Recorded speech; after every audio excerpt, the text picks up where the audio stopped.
اللهم صل على سيدنا محمد يا رب صل وسلم دائما أبدا على حبيبك.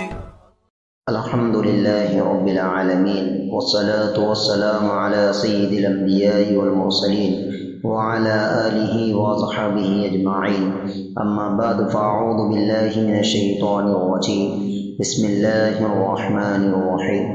ويزع عنهم إسرهم والأغلال التي كانت عليهم وقال عليه الصلاة والسلام. برادران اسلام، ہم ایک ایسے موڑ پر کھڑے ہیں جہاں 15 اگست یعنی یوم آزادی کی تاریخ سر پر آ پہنچی ہے. گلیوں، بازاروں اور ایوانوں میں آزادی کا جشن منانے، پرچم لہرانے اور ترانے گانے کی تیاریاں زور و شور سے جاری ہے. لیکن ذرا ٹھہر کر بحیثیت صاحب بصیرت مومن ہمیں اس حقیقت پر غور کرنا ہوگا کہ کیا آزادی صرف ایک دن جھنڈا لہرانے اور رسمیں ادا کرنے کا نام ہے، یا آزادی کا حقیقی تعلق انسان کے عقیدے، اس کی عزت، اس کی شریعت اور اس کے بنیادی انسانی حقوق کی پاسداری سے ہے؟ آج ہمارا ملک بظاہر ایک آزاد جمہوری ملک کہلاتا ہے، لیکن اسی وطن عزیز کے موجودہ حالات شاہد ہے کہ مسلمان ایک سخت ترین ایمانی اور اجتماعی آزمائش کے دور سے گزر رہے ہیں.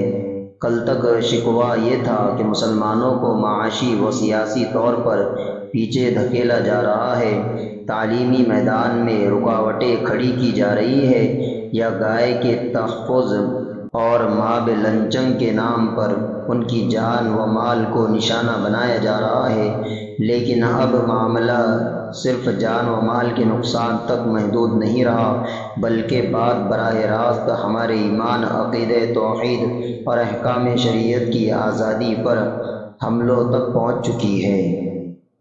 آج شریعت مطہرہ کے مسلمہ احکام اور ہمارے اسلامی و آئلی نظام کے خلاف قوانین بنائے جا رہے ہیں، اور وندے ماترم جیسے غیر اسلامی و مشرکانہ تعظیمی کلمات کو جبراً مسلط کرنے کی کوشش کی جا رہی ہے، جو ایک مسلمان کے عقیدہ توحید اور ایمانی غیرت پر براہ راست حملہ ہے.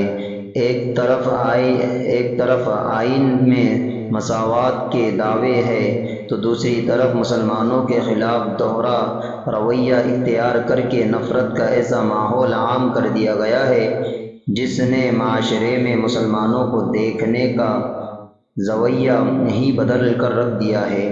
ایسے نازک اور گھٹن زدہ ماحول میں جب بظاہر ملک کی ظاہری آزادی کے باوجود ہمارے دینی، مذہبی اور شرعی حقوق کو سلب کیا جا رہا ہو، تو ہر حساس مسلمان کو یہ سوچنا ہوگا کہ کیا محض یہ ظاہری و سیاسی آزادی ہی کافی ہے، یا اسلام کی نظر میں حقیقی آزادی کا مفہوم کچھ اور ہے؟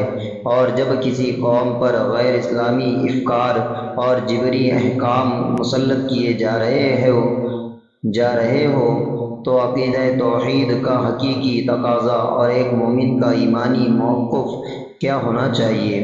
آئیے آج کے اس خطاب میں ہم قرآن و سنت اور تاریخ اسلام کی روشنی میں سمجھنے کی کوشش کرتے ہیں کہ اسلام نے دنیا کو آزادی کا کیا عالمگیر تصور دیا ہے، اور موجودہ حالات میں ایک مسلمان کو کس طرح اپنے ایمان کی حفاظت اور استقامت کا ثبوت دینا چاہیے. اللہ تعالی ہم تمام کو کئی سنی باتوں پر عمل کرنے کی توفیق عطا فرمائے. وآخر دعوانا الحمد للہ رب العالمین.